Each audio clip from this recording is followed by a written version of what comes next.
Ya, Assalamualaikum warahmatullahi wabarakatuh. Mahasiswa kelas pengembangan kurikulum. Ini kita sudah masuk ke minggu kelima ya. Minggu kemarin kita pertemuannya sudah bersamaan dengan MBKM dengan mahasiswa Malaysia. Semoga saudara mendapatkan banyak informasi di situ. Ya, nanti akan ada 2 pertemuan lagi yang dimana kelasnya akan digabung. Ya, nanti kita tunggu jadwal selanjutnya. Nah, hari ini saya akan menyampaikan materi terkait kurikulum secara umum ya, karena kita belum mempelajari ini dari awal. Kemarin pertemuan pertama kita kontrak, 2 itu kita mempelajari tentang Permendikbud ya, dan di dalamnya memang ada kurikulum. Nah, ini saya coba jelaskan dulu apa itu kurikulum. Kelihatan ya tampilannya? Kelihatan, Pak. Oke. Nah, ini karena memang mata kuliah kurikulum itu hanya ada 1, pengembangan kurikulum ya. Tidak ada perencanaan kurikulum, jadi ini saya rasa perlu untuk saudara pahami juga. Nah, nanti kalau ada yang ingin didiskusikan silahkan kita mulai materinya. Setelah materi selesai saudara bisa berdiskusi ya secara teknis. Nah, sebentar. Nah, ini konsep kurikulum dulu, konsep kurikulum ya. Jadi kurikulum itu asal katanya itu adalah kurir atau pelari, dan kurere tempat berpacu. Nah, artinya itu jarak yang harus ditempuh dari start ke finish untuk memperoleh medali. Nah, ini jadi memang kalau dari bahasa Yunaninya ya, dulunya itu tujuan dari seorang pelari dalam berpacu. Nah, kemudian diserap ke bahasa Indonesia, di Indonesia diterjemahkan secara umum. Kurikulum itu diartikan sebagai sejumlah mata pelajaran ya, yang harus ditempuh peserta didik untuk memperoleh ijazah. Jadi ini sudah sangat spesifik. Jadi namanya kurikulum, di dalamnya pasti ada mata pelajaran ya, ada jam pelajarannya, strukturnya jelas. Nah, makna yang lebih luas lagi yaitu semua pengalaman belajar yang dialami peserta didik dan mempengaruhi perkembangan pribadinya. Ya, jadi yang namanya belajar itu kan proses pengalaman ya, yang mempengaruhi perubahan perilaku anak dan sifatnya relatif permanen. Nah, jadi dalam pendidikan, dalam pembelajaran itu tujuannya adalah memberikan pengalaman kepada peserta didik. Nah, sehingga perkembangannya akan berubah. Kemudian kurikulum juga dimaknai sebagai semua kegiatan peserta didik di bawah tanggung jawab lembaga pendidikan. Ya, sejauh ini yang memiliki kurikulum itu ya lembaga pendidikan, ya baik swasta maupun negeri. Padahal lembaga pendidikan itu ada yang mengatakan dimulai dari keluarga, ya, tapi sejauh ini belum pernah ada yang mengembangkan kurikulum keluarga. Nah, kalau dalam keluarga itu kebiasaan-kebiasaan yang kita lakukan ya, misalnya beribadah tepat waktu, saudara diatur sama orang tua waktu kecil dulu, misalnya habis maghrib saudara harus ngaji, nonton TV dibatasi, kegiatan belajar minimal 1 jam, atau ada aturan-aturan dalam keluarga saudara. Nah, sesungguhnya itu adalah kurikulum dalam keluarga, cuma Perbedaannya dengan kurikulum lembaga itu adalah kurikulum dalam keluarga itu tidak terdokumentasikan, ya, tidak ada wujudnya. Nah, itu dalam kurikulum ada istilahnya namanya hidden kurikulum. Ya, ide konsep dari orang tuanya itu ada, menginginkan saudara ingin menjadi seperti apa. Nah, implementasinya juga ada, tetapi dokumennya tidak ada. Itu namanya hidden kurikulum. Ya, nanti kita akan lihat bagaimana bagian hidden kurikulum. Nah, tapi yang kita bahas di sini adalah eh, kurikulum dalam satuan pendidikan atau kurikulum dalam lembaga. Nah, ada komponen apa saja dalam pendidikan? Ya, ini komponen utama dalam pendidikan. Nah, tentunya di situ ada pendidik, ada peserta didik. Ini unsur yang pertama pendidik, unsur yang kedua peserta didik. Nah, di tengah-tengahnya ini ada banyak hal. Ada isi, proses, evaluasi. Ya, isi itu adalah materinya. Ya, sama seperti dalam unsur komunikasi, ini adalah komunikator, ini adalah komunikan. Isi adalah pesannya. Nah, kemudian ada proses pembelajarannya, kemudian ada evaluasinya. Jadi dari materi yang disampaikan itu ada proses pembelajarannya dan ada evaluasinya. Saudara ketika belajar pasti diukur. Ya, pendidik memberikan stimulus kepada peserta didik. Ya, jadi di sini ada stimulus. Pendidik itu meminta murid untuk belajar, meminta untuk mengerjakan tugas, meminta untuk mencari jurnal, meminta untuk menganalisis artikel, itu adalah stimulus. Ya. Kemudian peserta didik memberikan umpan balik ya, kepada pendidik. Itu disebut dengan respon.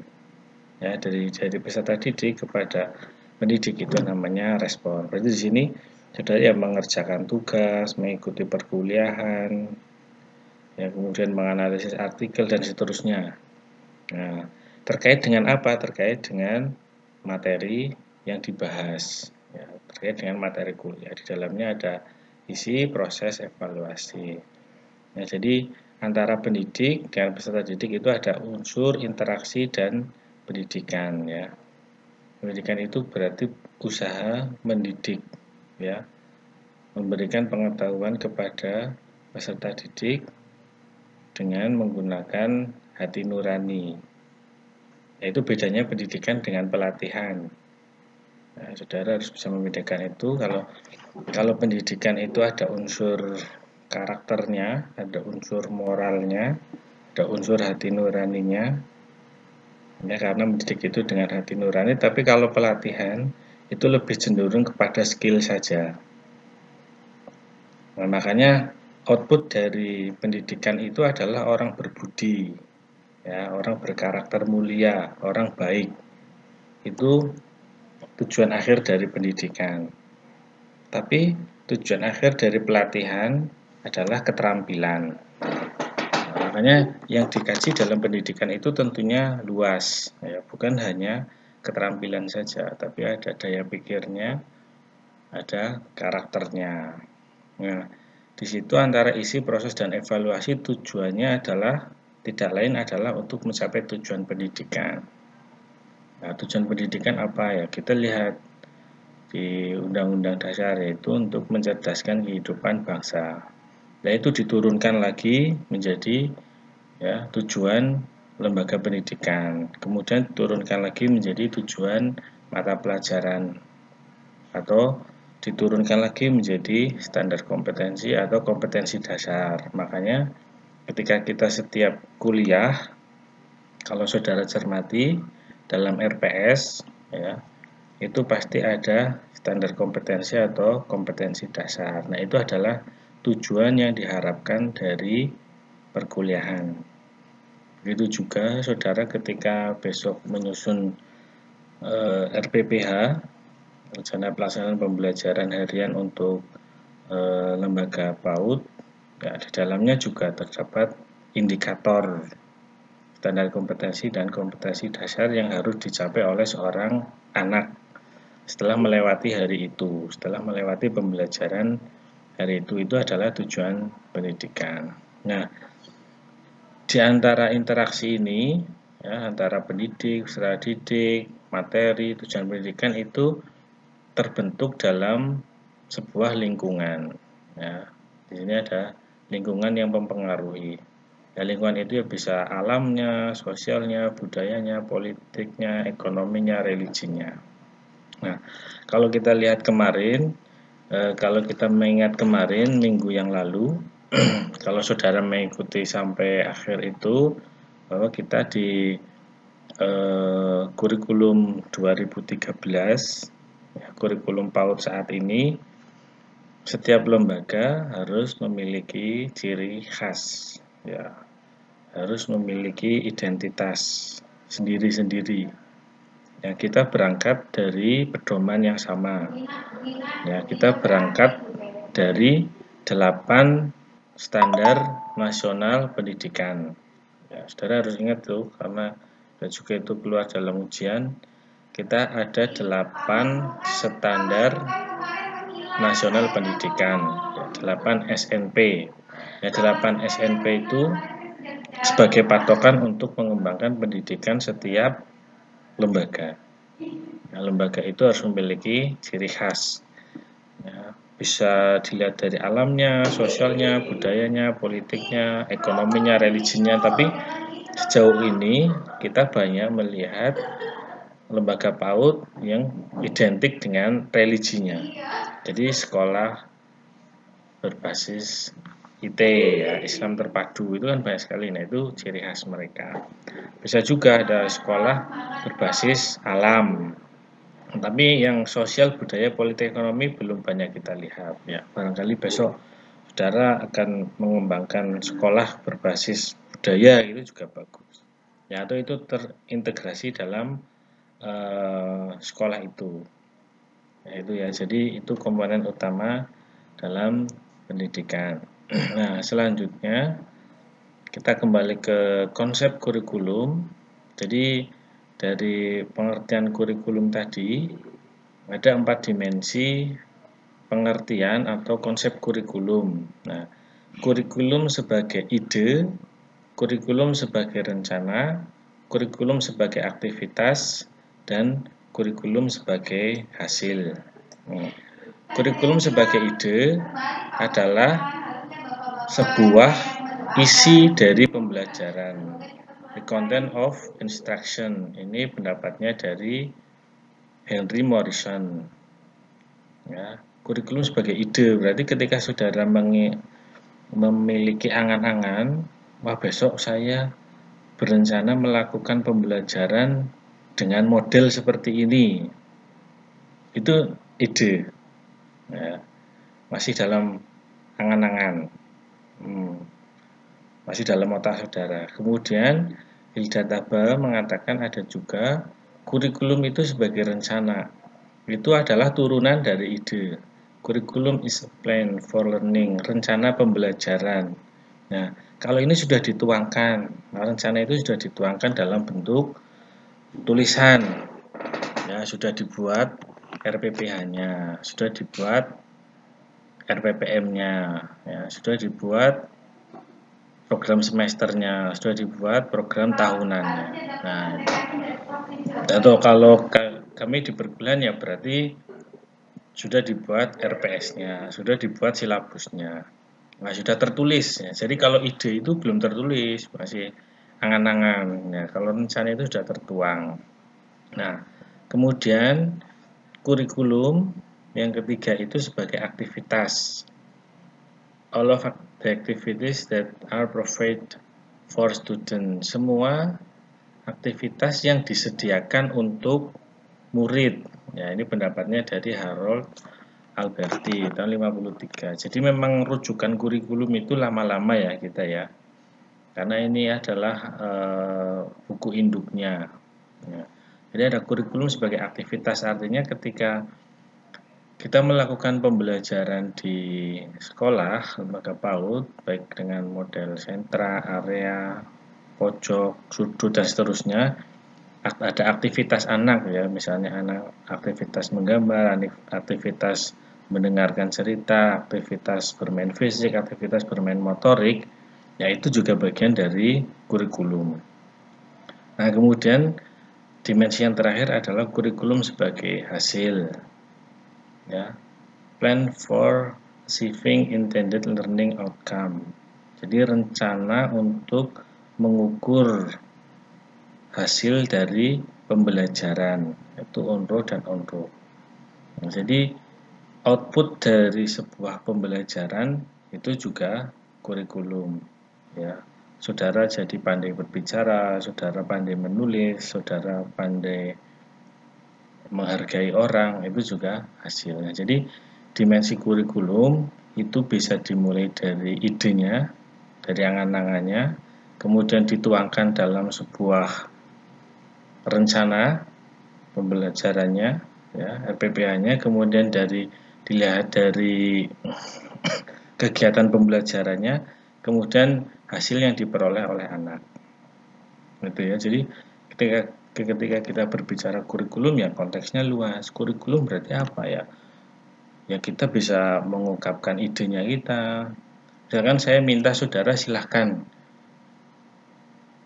jika saudara diminta untuk mengajar besok pagi, ya menggunakan sistem daring misalnya, nah, mesti kan saudara punya angan-angan tuh. Besok saya akan menyampaikan materi tentang binatang kesayanganku misalnya. Binatang yang dibahas adalah kelinci. Kemudian saudara punya angan-angan model pembelajarannya nanti saya menggunakan Zoom atau Google Meet. Kemudian nanti hasilnya adalah anak dapat mengenal bagian-bagian tubuh kelinci. Nah itu, ya, berarti itu ide saudara. Kemudian ide itu saudara tuangkan dalam oret-oretan kertas. Nah itu menjadi sebuah RPPH. Kemudian besoknya saudara melakukan aktivitas itu, mengajarkan itu aktivitasnya, dan hasilnya anak dapat melakukan atau mengenal bagian-bagian tubuh kelinci. Nah, kurikulum berarti itu ya mulai dari apa yang saudara pikirkan sampai kepada hasil yang diperoleh oleh murid. Gitu ya, bisa dipahami nggak? Silahkan kalau ada yang ditanyakan dulu, biar saya tidak merasa kesepian nih. Saya takut ditinggal pergi nanti. Kalau ada yang mau ditanyakan, silahkan. Itu konsep kurikulum. Ide, rencana, aktivitas, hasil. Masih stay?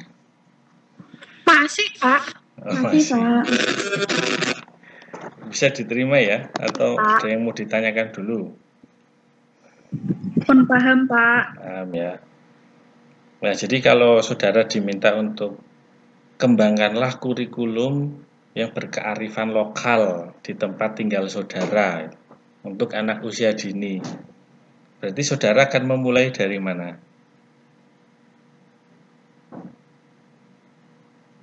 Kira-kira.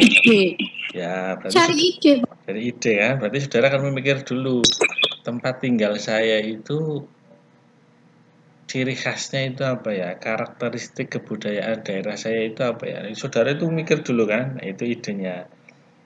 Oh, tempat tinggal saya itu paling banyak ditemukan tentang apa ya? Misalnya apa tempat tinggal saudara? Ya, nanti saudara analis sendiri ya. Nah, setelah saudara menemukan, wah itu kemudian dituangkan dalam rencana. Oh, berarti potensi kearifan lokal di tempat saya adalah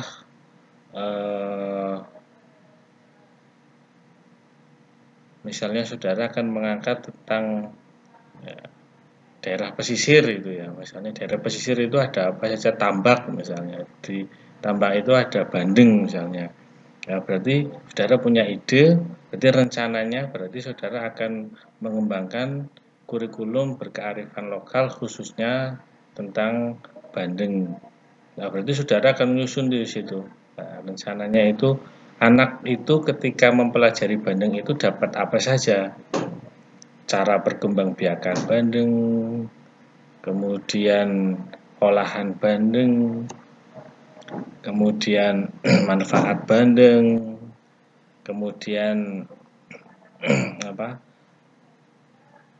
cara merawat bandeng mulai dari telur sampai dipanen. Nah, itu rencana dituangkan. Nah, kemudian aktivitasnya adalah berarti diharapkan nanti anak-anak ketika belajar bandeng agar menguasai tentang bandeng, maka akan ada aktivitas urut-urutan bagaimana cara merawat bandeng mulai dari telur sampai dipanen. Kemudian ada aktivitas untuk mengenalkan tentang bagian-bagian dari tubuh bandeng. Kemudian ada aktivitas untuk mengenalkan tentang berbagai olahan bandeng dan seterusnya. Nah, hasilnya maka diharapkan dari kurikulum berkearifan lokal tersebut anak dapat mengetahui bagian tubuh bandeng, mengetahui olahan bandeng, mengetahui perkembangbiakan bandeng atau cara merawat bandeng. Nah, itu. Nah, karena pada muaranya akhirnya saudara akan diminta untuk melakukan itu ya besok ketika dengan Pak Edi yang seperti itu. Nah, jadi dimulai dari ide, rencana, aktivitas, dan hasilnya. Nah, ini konsep kurikulum ini disampaikan oleh Bapak Hamid Hasan. Ini sudah lama ini, tahun 88. Jadi Pak Hamid Hasan alhamdulillah sampai sekarang masih sehat. Beliau adalah salah satu dosen UPI. Ya, sudah sepuh tapi merupakan salah satu tokoh kurikulum di Indonesia. Ya, kita lanjut. Nah, kalau ini secara umum ya menurut Al-Khawli tahun 81. Nah, dalam bahasa Arab kurikulum diartikan dengan manhaj, jalan yang terang, yaitu sebagai seperangkat rencana dan media untuk mengantarkan lembaga pendidikan dalam mewujudkan tujuan yang diinginkan. Manhaj, kita sering mendengar istilah manhaj ya, jalan yang terang. Kenapa disebut jalan yang terang? Karena ada rencananya. Ya, namanya kurikulum itu memang lebih cenderung kepada rencana, walaupun kita bisa mengatakan sampai kepada aktivitas dan hasil.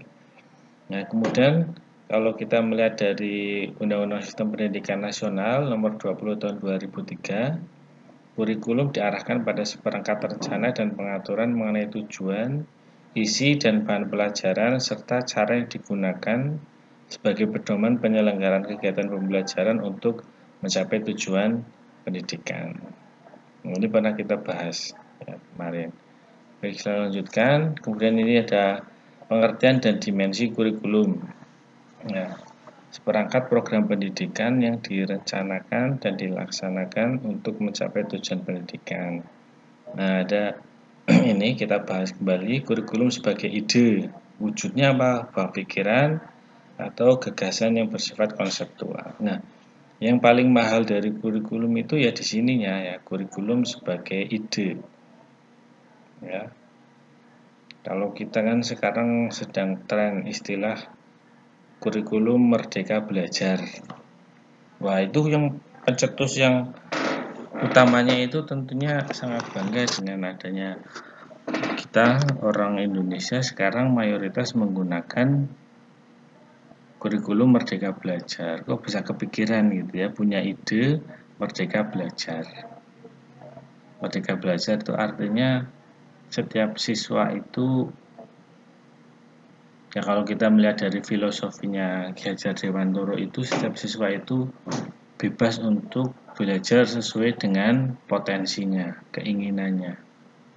Nah, implementasinya ya, itu kalau kita di perguruan tinggi maka saudara diperkenankan atau diperbolehkan mengambil mata kuliah dari universitas lain. Ya, mungkin di semester 6 ini ada yang ikut program Merdeka Belajar ya. Atau ada juga yang orang luar masuk ke tempat kita untuk belajar bersama teman-teman. Ya, ada yang inbound, ada yang outbound.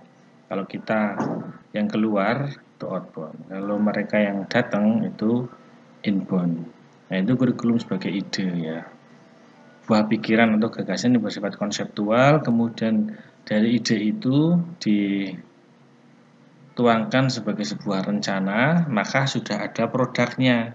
Perangkat rencana adalah dokumen pembelajaran. Nah, ini sudah ada produknya, ini ada bentuk fisiknya. Kalau gagasan itu kan masih angan-angan. Ya mungkin kalau adapun produknya itu hanya oret-oretan gitu ya, hanya untuk mengingat saja, bukan produk yang resmi. Tapi kalau rencana itu sudah ada produk yang bisa dibaca oleh banyak orang.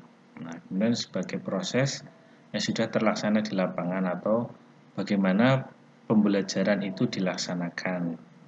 Sebagai hasil ya berarti apa yang telah dicapai oleh peserta didik. Nah, itu jadi dalam kurikulum itu mencakup 4 dimensi itu. Dimensi itu ibaratnya ini. Kita melihat sebuah benda ya, tapi dari berbagai sisi, itu namanya dimensi.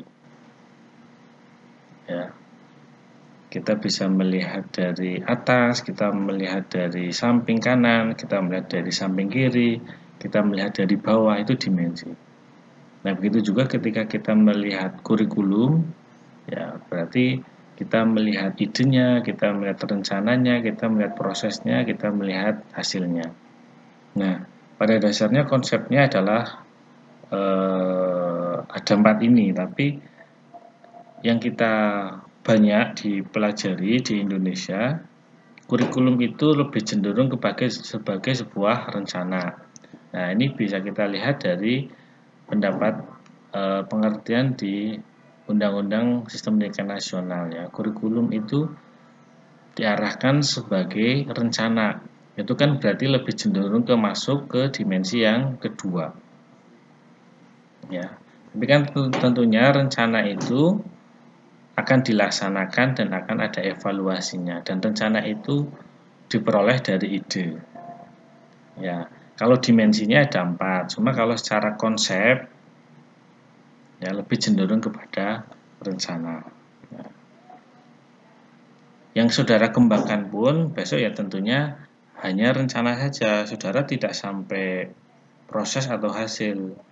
Kan saudara tidak akan mengimplementasikan itu. Jadi di perkuliahan ini outputnya itu adalah rencananya.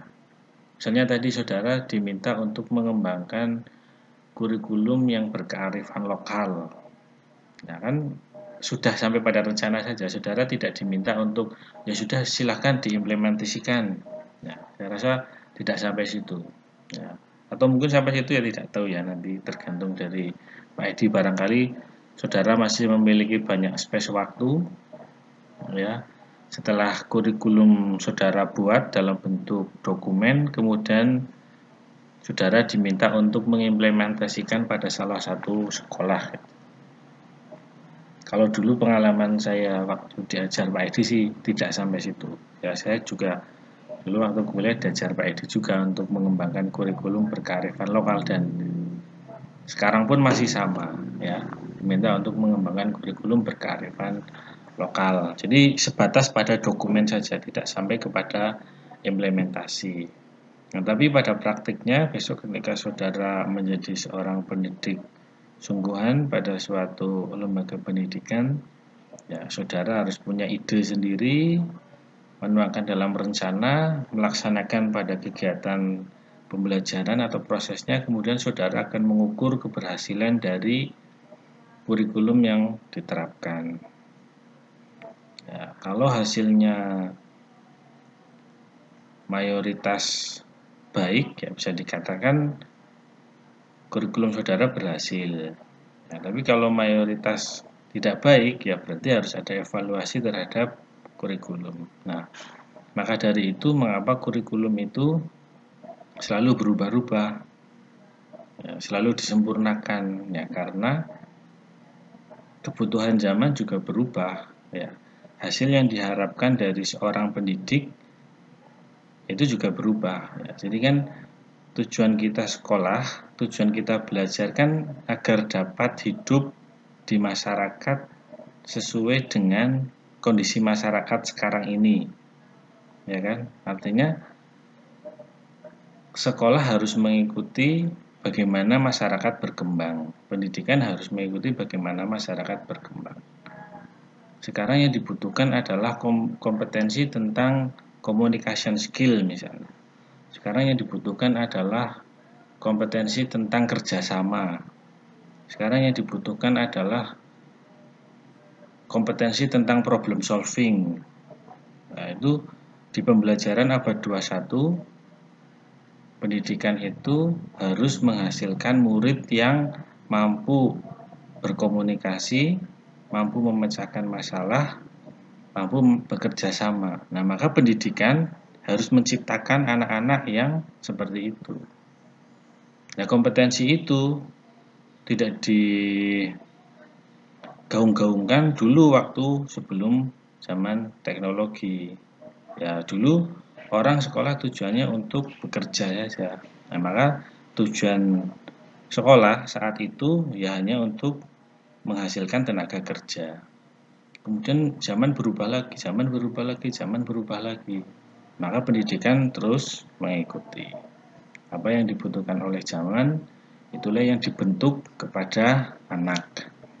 Itu ya, semoga saudara bisa menerima. Jadi tidak selamanya ganti menteri, ganti kurikulum, ya tidak juga, karena saat ganti menteri itu juga zaman sudah berubah juga. Jadi akan ada apa 10 tahun ke depan, ya, kompetensi apa yang dibutuhkan itu diteropong dulu saat ini. Oh, sekarang kira-kira 20 tahun ke depan itu seseorang itu harus memiliki kemampuan X. Maka anak usia dini, ya, yang sekarang usianya 5 tahun diberi bekal kemampuan agar nantinya 20 tahun ke depan dia memiliki kemampuan yang sesuai dengan zamannya. Jadi mengajarkan bukan hanya yang untuk hari ini saja. Makanya pendidikan itu dikatakan sebagai sebuah investasi. Ya, pendidikan adalah investasi karena hasilnya itu tidak langsung dirasakan hari ini. Saudara sedang mendengarkan perkuliahan hari ini, ya, tidak langsung merasakan hasilnya, cuma mendengarkan saja ini. Tapi saudara besok mungkin ketika 4 tahun lagi, 5 tahun lagi setelah saudara lulus, itu baru keingat, oh iya ya dulu ada mata kuliah itu, kurikulum. Dulu itu yang diminta adalah seperti ini. Ya, sesungguhnya yang sedang kami berikan kepada saudara itu adalah untuk menyiapkan saudara ketika lulus besok. Nah, jadi kalau manfaatnya sekarang ya belum bisa dirasakan. Itulah pendidikan. Beda sama orang jual beli, ya. Jual beli keuntungannya langsung bisa dinikmati sekarang. Tapi kalau pendidikan ya kita nabung dulu istilahnya, investasi dulu. Manfaatnya itu beberapa tahun ke depan. Ya, itu dimensi dan wujud dari kurikulum. Nah, kita lanjutkan. Tadi ada 4 poin ya, ide, rencana, proses, hasil. Nah, ketika digambarkan bagaimana sesungguhnya dimensi konsep kurikulum itu, ini ada ide di atas. Ya, ide itu diturunkan menjadi sebuah rencana tertulis. Ya, katakanlah saudara bayangkan ide itu ada di otak saudara. Mulai dari sekarang saya harap saudara sudah bisa memikirkan ide apa yang akan saudara kembangkan untuk membuat kurikulum berkearifan lokal. Ya, boleh sambil dioret-oret. Ya, kalau pas ingat itu, kalau masalahnya kalau orang sedang mencari inspirasi, ya, sedang mencari ide itu, kalau dipaksakan itu mungkin akan sulit. Tapi ketika kita tidak sengaja sedang melakukan apa, misalnya sedang nyapu itu sambil mengingat-ingat, wah tiba-tiba terlintas dalam pikiran kita, wah kayaknya bagus juga nih kalau saya akan mengangkat ini. Nah itu kalau bisa saudara tulis saja, tulis. Kalau nggak sempat nulis ya diingat-ingat, atau kalau nggak tulis di HP dulu. Nah karena ide itu akan muncul sewaktu-waktu. Begitu juga saudara ketika akan membuat karya ilmiah, membuat skripsi, merancang judul itu tidak langsung baik biasanya. Akan banyak masukan. Nah, ketika sedang melakukan aktivitas lain itu kadang-kadang muncul, wah ya kayaknya ini menarik nih, tulis. Tulis saja, apa tulis. Setiap ada ide baru tulis. Tidak harus tulis dalam buku, ya tulis dalam HP. Sekarang medianya banyak. Ide tulis. Nah, kalau sudah muncul banyak ide, saudara seleksi mana yang paling memungkinkan, ya dilakukan analisis. Ya, kekuatannya apa, kelemahannya apa, peluangnya bagaimana, ancamannya bagaimana. Nah, setelah ide itu sudah saudara tetapkan oke, kemudian dibuatlah rencana tertulis. Ya, nah di sini kalau kurikulum dalam bentuk dokumen, berarti di sini saudara sudah ada. Kalau di POT itu berarti ada program tahunan, program semester, RPPM, RPPH. Nah, di sini sudah rencana tertulis, ya, karena sudah ada wujudnya. Kalau ide itu sebatas anangan, sebatas oret-oretan yang belum terdokumentasikan secara baik. Nah, tapi kalau yang rencana tertulis ini sudah baik, ya sudah terstruktur. Bahkan kalau kita menyusun perangkat pembelajaran itu template-nya atau layout-nya itu ada macam-macam. Ya, ada identitas lembaga, ada nama tema, subtemanya, fokusnya, kapan dilaksanakan, nama sekolahnya apa, waktunya berapa menit, dilaksanakan hari apa, tanggal berapa. Jadi identitasnya itu lengkap. Kemudian standar kompetensinya apa, kompetensi dasarnya apa, ya, kemudian persepsi yang dilakukan apa, kemudian kegiatan intinya apa, kegiatan penutupnya apa, medianya apa. Nah, itu sudah terstruktur. Nah, itu namanya rencana tertulis. Nah, tentunya kan sudah berangkat dari ide dulu, baru tertulis. Nah, kemudian kalau sudah menjadi perangkat perencanaan, maka tinggal mengimplementasikan. Nah, bagaimana implementasinya itu ya berarti harus diselaraskan dengan rencananya. Jangan keluar dari apa yang sudah direncanakan. Dikembangkan boleh, tapi tidak keluar dari apa yang sudah direncanakan. Sudah mengangkat tema tentang binatang buas, harimau. Nah, tiba-tiba yang dibahas adalah tentang kelelawar, misalnya. Nah, itu sudah keluar dari konsep. Atau di sini sudah tertulis dalam rencana itu model yang digunakan dengan cara menggunakan video pembelajaran misalnya. Tapi implementasinya ternyata menggunakan ceramah. Nah, itu juga keluar. Nah, makanya kalau kita lihat dalam RPS kita yang terbaru itu sudah ditentukan itu akan kita menggunakan Google Meet, akan menggunakan Elena atau apa. Ya, tapi pada prakteknya memang tidak mudah yaitu dilakukan. Ya, tapi sebisa mungkin saudara besok ketika menyusun sebuah rencana pembelajaran, antara rencana dengan apa yang diimplementasikan itu harus sama. Nah, karena inilah yang akan menjadi bahan audit oleh kepala sekolah atau para penilik. Ya, jadi guru-guru yang sekarang sedang mengajar itu kan diawasi sesungguhnya ya oleh kepala sekolah sama penilik, atau kita mengenal dengan supervisi. Nah, apa yang dilakukan oleh supervisor itu ya dia melihat kesesuaian antara rencana dengan implementasi. Ya, apa yang tertulis dengan apa yang dilaksanakan. Mungkin pernah saya sampaikan ya di kelas ini atau kelas lain. Nah, dulu waktu saudara SMA pernah melihat kepala sekolah tiba-tiba masuk ke kelas saat pembelajaran berlangsung. Ya, duduk di pojok belakang membawa oret-oretan, atau seorang penilik atau atau bisa juga melihat dari kaca jendela. Nah, apa yang dilakukan itu ya sedang melakukan supervisi. Apa yang disupervisi? Kesesuaian antara rencana dengan implementasi. Pembukaannya sama enggak? Medianya sama enggak? Materinya sama enggak? Evaluasinya sama atau tidak? Model pembelajarannya sama atau tidak? Nah, sejauh itu ya. Nah, kemudian setelah ada implementasi, kemudian hasil. Nah, hasilnya apa tadi?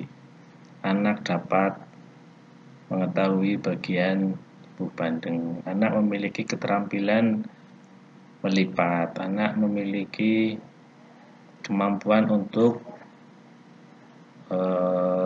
menghitung. Anak dapat apa, anak dapat apa.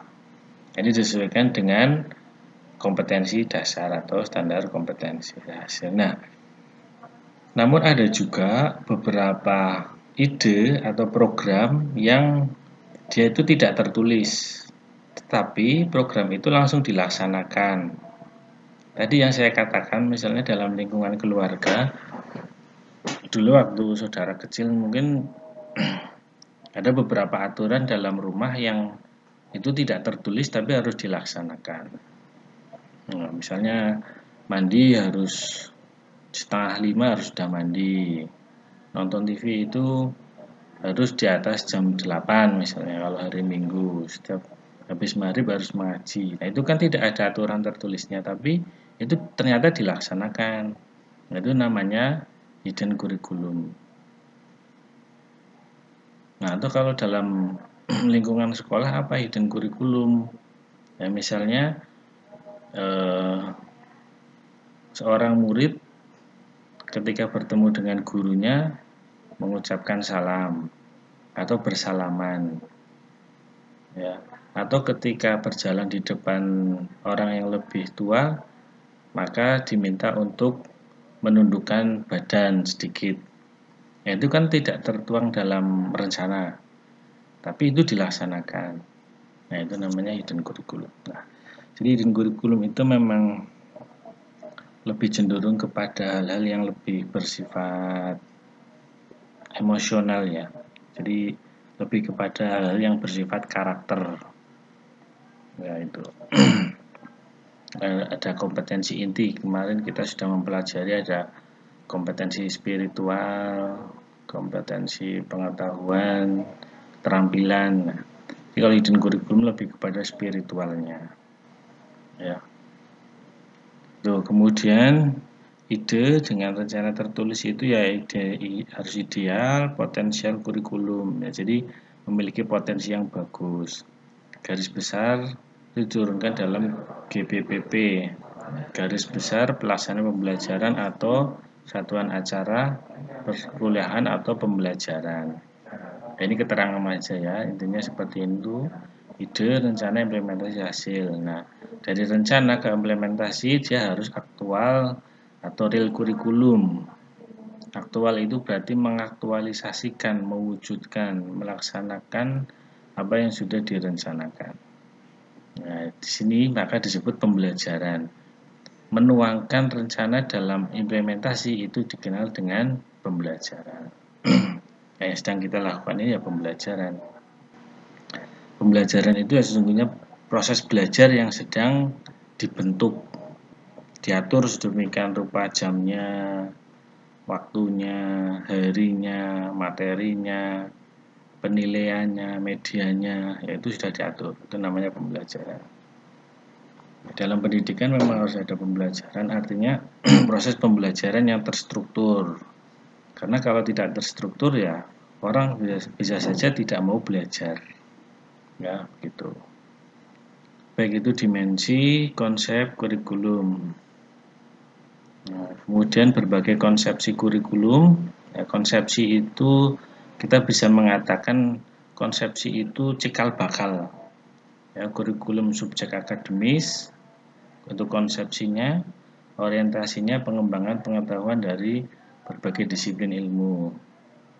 Nah, kalau kita masuknya akademis, kurikulum humanistik, pengembangan kepribadian, sikap, emosi atau perasaan. Humanis itu memanusiakan manusia atau aliran humanistik, kondisi di mana memberikan apa yang dibutuhkan oleh peserta didik. Ya, jadi akar humanis itu berangkat dari ketidaksepakatan terhadap aliran behavioristik yang pembelajaran penuh dengan kekerasan, ya, penuh dengan fisik. Jadi orang belajar itu penuh dengan stimulus. Jadi orang kalau nggak distimulus itu nggak mau belajar. Maka humanis itu belajar itu harus sesuai dengan kebutuhan muridnya. Ya, kita akan panjang kalau kita membicarakan tentang humanistik. Ya. Kemudian kurikulum rekonstruksi sosial, pengembangan kemampuan memecahkan problem-problem dalam masyarakat. Kemudian kurikulum teknologis, pengembangan perilaku, kompetensi dalam berbagai bidang kehidupan. Konsepsi ini artinya apa ya, bungkusnya yang mendasari munculnya konsep kurikulum tadi. Ya, tentu cikal bakal atau ide-ide awalnya dari munculnya konsep kurikulum ini. Ya, kurikulum sebagai ide, rencana, proses, dan hasil. Ya. Saya rasa itu dulu, kita lanjut diskusi. Landasan pengembangan kurikulum ini materi yang berbeda dengan konsep ini. Jadi itu untuk beda pertemuan aja. Kita diskusi dulu, silahkan kalau ada yang mau didiskusikan teman-teman, boleh silahkan biar tidak ngantuk.